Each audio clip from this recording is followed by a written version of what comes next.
Hello बच्चों, आज हम लोग का जो क्लास होगा वह होगा electric capacitance of a conductor. एक कंडक्टर का इलेक्ट्रिक कैपेसिटेंस क्या होता है, इस चीज को हम लोग समझेंगे कि एक कंडक्टर है उसका कैपेसिटेंस क्या हो सकता है।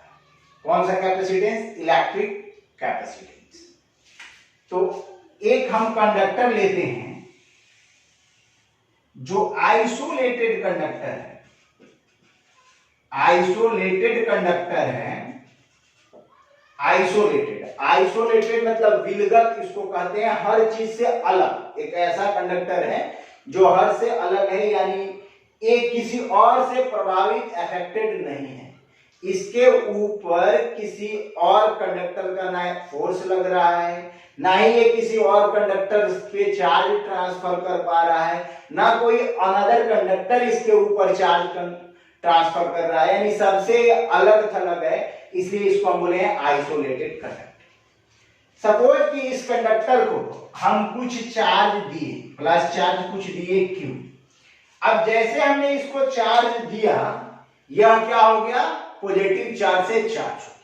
थोड़ा सा अमाउंट में हमने इसको चार्ज दिया है और इस चार्ज के कारण इलेक्ट्रिक फील्ड इसके चारों तरफ जनरेट हो गया, चारों तरफ इलेक्ट्रिक फील्ड आ गया।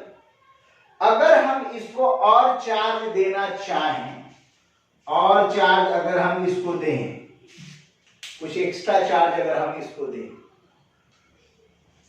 तो ये तो इसको रिटेल करेगा, बिकॉज यहां पे भी प्लस चार्ज है और यहां पे भी क्या है? प्लस चार्ज है। तो हमें कुछ एक्सटर्नल वर्क डन करना पड़ेगा, और वो जो वर्क डन हम करेंगे वही वर्क डन इस कंडक्टर के पोटेंशियल एनर्जी के रूप में स्टोर हो जाएगा। किसके रूप में स्टोर हो जाएगा? पोटेंशियल एनर्जी के रूप में स्टोर होगा, जो प्रीवियस लेक्चर में हम लोग पढ़े। और जैसे जैसे हम इसको चार्ज देते जाएंगे, इसका पोटेंशियल एनर्जी भी बढ़ेगा, और साथ में एक चीज और बढ़ेगा, that is the potential difference, electrostatics potential, जिसको हम लोग पढ़े हैं V = 1/4πε Q/R। यानी जैसे जैसे चार्ज हम इंक्रीज करेंगे वैसे वैसे क्या बढ़ेगा? इसका वोल्टेज पोटेंशियल बढ़ता जाएगा। यहां पे सबसे पहले अगर हम कैपेसिटेंस की बात करें तो हम क्या लिखेंगे कि ये मेजर्स करता है, it measures the ability to hold electric charge by the conductor.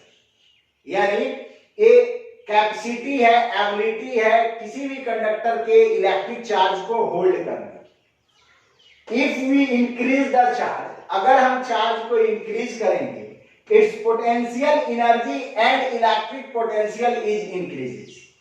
अगर हम चार्ज को इंक्रीज करेंगे तो पोटेंशियल एनर्जी भी इसके ऊपर बढ़ेगा और इलेक्ट्रिक चार्ज भी इसके ऊपर बढ़ेगा। यानी हम कह सकते हैं कि ये चार्ज पोटेंशियल के डायरेक्टली प्रोपोर्शनल है। जैसे जैसे यानी शुरुआत में हम चार्ज दे रहे हैं तो उसका वोल्टेज क्या हो रहा है? बढ़ रहा है। यानी हम ऐसे कह सकते हैं कि अगर हम if Q charge is given, then its potential is increased by V। अगर Q चार्ज दे रहे हैं तो कितना पोटेंशियल इसका बढ़ जा रहा है? V पोटेंशियल बढ़ जा रहा है, यानी Q is directly proportional to V। और जैसे ये डायरेक्टली प्रोपोर्शनल का साइन जाएगा, एक कांस्टेंट आता है CV। ये C जो है यह कैपेसिटेंस, इसको हम लोग बोलते हैं C। मैथमेटिक्स के लिए बेशक प्रोपोर्शनलिटी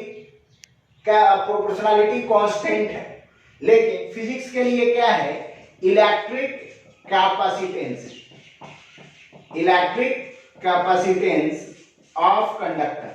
एक कंडक्टर का इलेक्ट्रिक कैपेसिटेंस है, यानी Q = CV। अब यहां से हम निकाल सकते हैं C = Q/V। यानी कैपेसिटेंस किसके बराबर निकला? चार्ज बाई पोटेंशियल के बराबर।